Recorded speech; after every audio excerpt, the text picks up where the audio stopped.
Thank you for joining us on Prophets and Prophecy. Today, we're going to talk about Daily Bread, Part 2. Now, I promised you that we would go into subjects that would deal with everyday living. In the church world today, because so many pulpits are silent, someone has got to speak directly to the people. I've taught you on upcoming events. I've talked to you about the onslaught of Marxism. I've told you about the Hegelian dialectic. I've talked to you about many things that we are seeing as a nation. And I spoke to you 3 years ago about the onslaught of communism that was trying to take over our country. I told you we would see it through our elected officials. I told you that we would see it come, and yet many would not recognize it because they refuse to see what is set before them. Today I'm going to read you a letter. This is a letter that was penned by 167 flag officers. Now, flag officers are not your run-of-the-mill military. A flag officer is someone that is either a general or an admiral. And the reason they're called flag officers is because when they are in control of a command, there is a flag that is created for them that shows the number of stars they have. You'll see it on the front of automobiles when you see flags flying that have 3 and 4 stars. That's a 3 or 4 star general. When you see the admiral's sign and the stars or bars that he has on his flag, it tells you that he is not run-of-the-mill military, but instead that he is an officer of the highest regard. What I'm going to read to you was penned and sent to the news media and to the public to let you know what the leaders of our nation, and I'm talking about the real leaders, the ones who go on the front lines, they bleed, they die, they make decisions. They stand behind their decisions. They know that actions have consequences. And when they wrote this letter to the American people to tell you how they feel about what's going on. So I'm not going to try to add to it or take away from it. I'm going to share this with you so that you will understand what real leaders think about where we are and what's going on. All right. An open letter from retired generals and admirals. Our nation is in deep peril. We are in a fight for our survival as a constitutional republic like no other time since the founding of our country in 1776. The conflict is between supporters of socialism and Marxism versus the supporters of constitutional freedom and liberty. During the 2020 election, an open letter from senior military leaders was signed by 317 retired generals and admirals, and it said the 2020 election could be the most important election since our country was founded. With the Democratic Party welcoming socialism and Marxism, our historical way of life is literally at stake. Unfortunately, that statement's truth was quickly revealed, beginning with the election process itself. Now, this is not the letter that they wrote today or this month. This is what was written before the election. 317 retired generals and admirals signed it. This letter that I'm reading you today was signed by 167 current or retired flag officers, which means they're either admirals or generals. And this is what they say. Without fair and honest elections, the accuracy reflects the will of the people, that accurately reflect the will of the people, our constitutional republic is lost. Election integrity demands ensuring that there is one legal vote cast and one legal vote counted per citizen. Legal votes are identified by the state legislatures' approved controls using government IDs, verified signatures, verified picture ID, etc. Today, many are calling such common sense control racist. It's an attempt to avoid having fair and honest elections. Using racial terms to suppress proof of legitimacy is itself a tyrannical intimidation tactic. Additionally, the rule of law must be enforced in our election process to ensure its integrity. The FBI and Supreme Court must act swiftly when election irregularities are surfaced and not ignore them as was done in 2020. Finally, H.R. 1 and 5.1, if passed, would destroy election fairness and allow Democrats and socialists to forever remain in power, violating our Constitution and ending our representation as a republic. Aside from the election, the current administration has launched a full-blown assault on our constitutional rights in a dictatorial manner, bypassing the Congress, with more than 50 executive orders quickly signed in the first 30 days, many reversing the previous administration's effective policies and regulations. Moreover, population control actions such as excessive lockdowns, school and business closures, and most alarming, censorship of written and verbal expression are all direct assaults on our fundamental rights. We must support and hold accountable politicians who will act to counter socialism and Marxism and progressivism. And politicians we need to support are the ones who hold up our constitutional republic and insist on physically being responsible and governing while focusing on all Americans, especially the middle class. Not special interest groups or extremist groups, which are used to divide us into warring factions. One more thing, they said, an additional national security action issue. Open borders jeopardize national security by increasing human traffickers, drug cartels, terrorist enters in our country, health by the CV-19 dangers, and the humanitarian crisis illegals are flooding our country with, bringing high economic cost, crime, lowering wages, and illegal voting in many states. We must reestablish border controls and continue building the wall while supporting our dedicated border control personnel.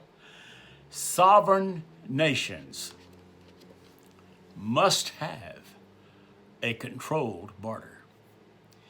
You've got to realize now that this letter was written, endorsed, and being promoted to date by 163 or 67 of our flag officers, men who have served at the highest level, many on the Joint Chiefs of Staff, many in control of the entire command of the Marine Corps, the Navy, the Army, the Air Force. It goes on and on. They are from all branches of the service. And these are not the guys who peel the potatoes. These are the guys who sat in the ready room with their finger on the button and made decisions that you are enjoying today and freedoms that you are enjoying today.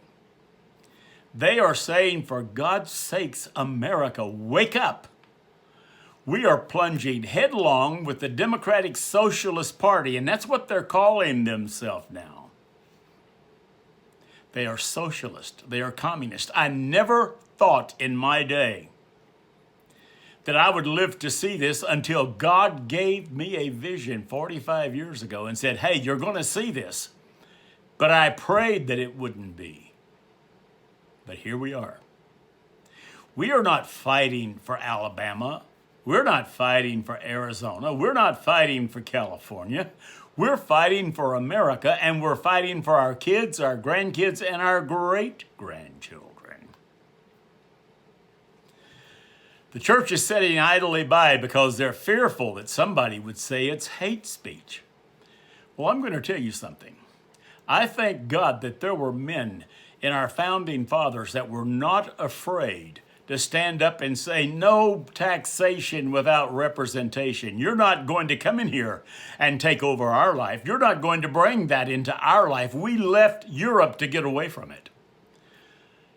I had someone sit on my sofa the night of the election and they wept. They said, we left Cuba to get away from communism and what is going on in America right now. Where are our children going to come for safe havens? Where are our grandchildren going to grow up? We left a communist country now to become a communist country. People, wake up. We are there. Now, I read that to you, but let me tell you what they're saying in private. I have talked to people in the government for the last 5 days. They have called me. In fact, we were late getting on the air today because I had a call from someone that sits very high in a government agency. There's some things I cannot tell you because they ask me not to. But I will tell you this. There is a civil revolution brewing in America. And it's being fanned, and the flames are being fanned by the actions that we are seeing in the White House. Civil unrest is the controversy that we are feeling, the anxiety that we're feeling over losing control of our major cities. Last week I said the only thing that a black man has to fear in an inner city is another black man with a gun. The murder rate in America is out of sight, over 85% raise, and it's not white killing black. It's inner cities, it's gangs killing gangs, it's criminals running out of control. Somebody said, well, we need to pass stronger gun laws. Let me tell you something. Criminals do not obey the law. There has not been one mass shooting that was done by a law-abiding citizen. Law-abiding citizens that use weapons for defense as our Constitution intended it are the best thing that ever happened to America.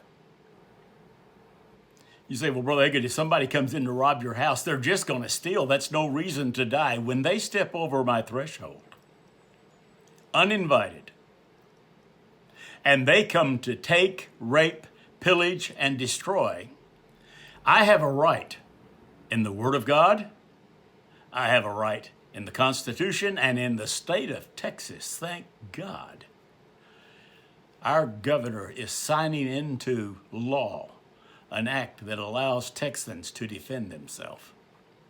I have a right to protect my family. Now, are you a gun advocate? I am a defense advocate. If somebody comes at me with a knife, I'll pick up a baseball bat or something. If they come in there to hurt my family, somebody said, Brother Haygood, if somebody breaks in your house and they're trying to take, rape, and kill, and you shoot them, isn't that murder? I said, no, if somebody comes in my house to do that, I call it suicide. Because the Bible said if the good man of the house had known what hour the thief was going to come, he would have caused it not to be so. America, it's changing. We've got men with no testosterone. We've got women with masculine voices. We've got people that are trying to control the world from their armchair. They wouldn't know a good fight if it came and sat in their lap. But I'm telling you something, to every one of you listening, it's time that we stood up, raised our voice, raised our hands, and most of all, lifted up the name of our God and asked Him to protect us as a nation. The murder rate is up over 85%. In some cities like Chicago, it's up over 900%. Los Angeles is trying to get money back into their police fund now to hire policemen to come back, but guess what? They're not coming. You know why they're not coming? Because Los Angeles didn't stand behind them when they had them. They've got a George Floyd law right now that the president is entertaining. He met with the George Floyd family today and talked about it. It would take away the immunity for police officers to do their job without being thrown into court with lawsuits. And you know what? Here's the thing about the law you need to understand. That policeman can do his job, and he may not commit a felony, but the family can take him to court for civil disorder. They can take him to court for civil malice. And the way the courts are voting right now, a good cop doesn't stand a chance. You know what they're saying? When you call 911, remember, you voted to defund the police. I will tell you what's happening and what they're afraid of. And I've talked to people in home. I cannot tell you that. I've talked to people in other agencies. The thing that scares politicians right now is the vigilante word, because Americans are tired. Now, I'm not going to tell you that's the way to go. I'm not going out looking for anybody. But I will take care of what God has blessed me with, and I will protect my family. Now, moving on. Law officials in many cities are walking away. They're taking early retirement. Some are just taking what they can get for years served and going to other jobs. Many are not going back into the law profession at all. A lot of your New York cops, a lot of your Los Angeles cops, most of your Seattle cops and Minneapolis are coming down to southern cities and trying to hire on, because they feel like down here at least they will be represented by the officials. The generals and admirals that wrote this letter said we are falling into debauchery. You know why? Because when you have no law, you have communism. When you have no law, when you are a lawless nation, the criminals will be in charge, and they will elect themselves into office, and then they will promote laws that give them the edge over the working man. Do you know that in most of your major cities, where you have liberal control, that they have voted the No Bail Act? You say, what are you talking about? You go in, and some cops have told me this from their own reports, from conversation. They will arrest someone, tell them they're coming in to book them, and before they get there, the district attorney has called down and told the night officer or the day officer not to hold them. They said that before they got their reports, even in their hand to fill out about what happened, their after action report, that the people they had arrested walked out laughing at them, telling them what a jerk, what a fool the cops were. Well, I'm not going to get into that. I'm just telling you the police academies are empty because there are no new recruits. And the cities that defunded the police are having trouble. They are listen to this. They fire the policemen and hire private security companies to help protect their neighborhood. What is wrong with America? There was a time when an action like this would have caused 6 million people to walk in the street and demand that something be done, not at the city level, not at the local level, not at the state level, but that it be done in Washington, D.C. There needs to be a change immediately. That's what 163 generals and admirals are saying now. We need a change at the top, not at the bottom. You know, a federal judge in Georgia. Now, I'm going to give you some information you haven't heard on the news yet, so I hope they don't shut me down, and I'm back here next Tuesday. A federal judge in Georgia has admitted that there were counterfeit ballots used in the Georgia election, and that after they sent home the poll watchers, that they took boxes of one candidate ballot and ran them over and over and over. They have video of this. They have whistleblowers doing this. The judge has a team right now looking at those ballots.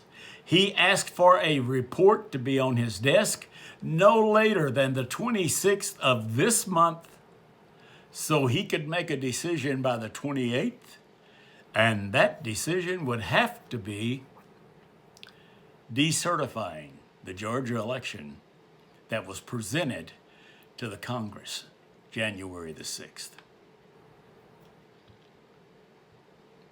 Well, what happens if they decertify the electoral votes from Georgia? Then the ones that are there, that are certified, count. Now, what are you saying, brother? Would that mean a different election? Let me tell you something. I mentioned this 3 different times, and I don't think anybody picked up on it. Whenever the electoral colleges from these swing states took their votes to Congress and presented them as certified in special envelopes and special bags and handed to the right people in the Congress, the other team, the Republican Electoral College, put their put their electoral votes in the bag, in the envelope, and they went to Washington, D.C., and they presented theirs. Now, theirs were not open. They're still unsealed in a safe place. And if the certification that was used is not certified anymore, I'm trying to be very careful so they don't take me off the air here. But if the Electoral College that presented the votes are declared non-official because of fraud, because of malfunction, or anything that would violate the code for a federal and state election, then those votes are thrown out and they have to use the seal votes that have yet to be opened, that so wisely were preserved and taken to Congress and said, we don't agree with what you've got, but here's our vote, and if you need it, you can open it and use it. Let me tell you how drastic a change this would cause. Number one, you would find that this is a forensic audit that will go all the way down to the local sheriff level. That means that it would overturn the Senate and the House of Representatives. By overturning, I mean that the unqualified senators that are seated will have to give up their chair to the qualified ones that were voted on. That would change the majority of the Senate and the House.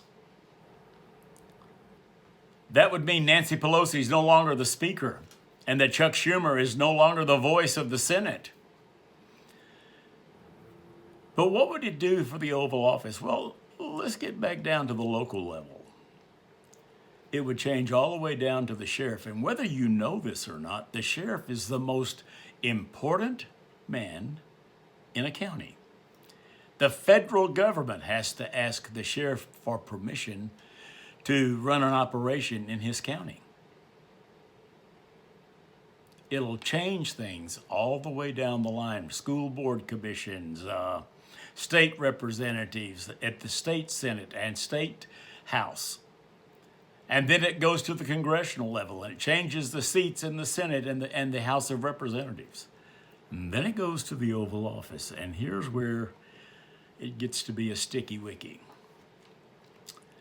Before I do that, let me tell you about Mariposa County. They're finding over 20% irregularity in the tabulation process. They're finding Dominion voting machines that were online being manipulated. And guess what? The sheriff that was elected in that election said he didn't have the keys or the codes or the passwords, so they couldn't get into the Dominion files. And yet somehow Oh, probably a high school kid, I don't know. But somebody was able to crack the firewall and found out that they had polluted the routers. The sheriff's department had polluted the routers on purpose, which disqualifies every vote.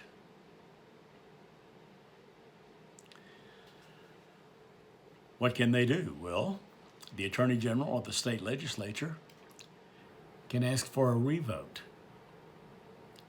where everybody that votes has to show ID, so there is no fraud. But like I said, that would trickle all the way up to the Oval Office. If these two states, Georgia and Arizona, are able to show who really voted and what the votes really were, it will overturn the election. But how do you overturn an election? Well, there's two ways. The local federal courts, or the state federal courts, that are controlling Arizona and Georgia, can acknowledge fraud and interference, and they can decertify the votes. The Supreme Court can look at it and say, yes, there was definitely manipulation and fraud, and they can decertify. But here's the third option. If the federal courts won't do it and the Supreme Court won't touch it because they say elections are a state thing unless it's a federal election, so we have a combination of both here, the military can step in and they can appoint an administration to take control of the country until such time as a new election can be called for. Well, what happens to the administration that's there? They are ruled fraudulent, they are ruled ineligible, and new people are put in from the top down. Now that takes a while. But here's the thing. If they put in someone that they know that can run the country and that can run an administration that already has a team in place, that's not an elected position at that point. He can serve out the remaining term until they can call for a new election, and then he is eligible to be voted on in 2024. Now, the Democrats don't want that. They're scared to death of that. That's why even the DOJ has been weaponized against the auditors in Arizona. That's why you have NBC, ABC, CBS, NBC, the whole group saying, oh, well, this is a irrational group. This is lies. They're trying to defraud the election. They're calling the election illegal. They're saying that it wasn't done right. They're scared to death that somebody's going to count the votes. And when they do, they're in trouble. They're going to be in trouble with the election just like they are with Dr. Fauci. You know, he said this week, after further review, President Trump might have been right. This was a virus that was created as a bioterrorism weapon that was released in America just before we had an election to cripple our economy, put us in national security status has been busted. We're in a place right now where China is threatening our president. He told President Biden this week, do not mess with Taiwan, I'm warning you. Oh my God, have mercy. Can you imagine that happening in 2019? Rocket Man? Yeah, give me a break. Anyhow, the military can appoint someone. But knowing that this was going to be a challenged election and that they had a very, very, very incompetent candidate, back in 2019, Nancy Pelosi and Chuck Schumer tried to augment and amend Amendment 25. They tried to rewrite it, put a resolution in that would change it. And this was the resolution, and listen carefully. Nancy Pelosi put this on the floor to change the 25th Amendment. The 25th Amendment said if for any reason a president or vice president or both are not capable of running the administration and running the country, that a amendment would allow the Congress to appoint someone. Nancy went further. Here's what she said. In case someone is incompetent, whether it be the president, the vice president, or both, we need to vote on a bipartisan committee that could relieve the president of his office and authority and reappoint another administration. Do you realize that whenever Biden went in, that Nancy Pelosi and Chuck Schumer went before the military and asked that they be in charge of the nuclear codes? What a vote of confidence for Mr. Biden and Ms. Harris. Even their own party did not trust them with the nuclear codes. Well, if they're going to do that, they're going to have to relieve Biden before the federal judge makes a decision on whether or not there was interference or fraud in the election. Because when that happens, the military is already prepared to go forward. This letter that I read you, for those of you that can see it, it's the general's letter that they wrote saying that our administration is incompetent, that we are in financial and social ruin, that something needs to be immediately, and that we have a national security problem on our border. And if they are going to step in and do that when a federal judge rules, they need to do it before the Congress declares Biden incompetent.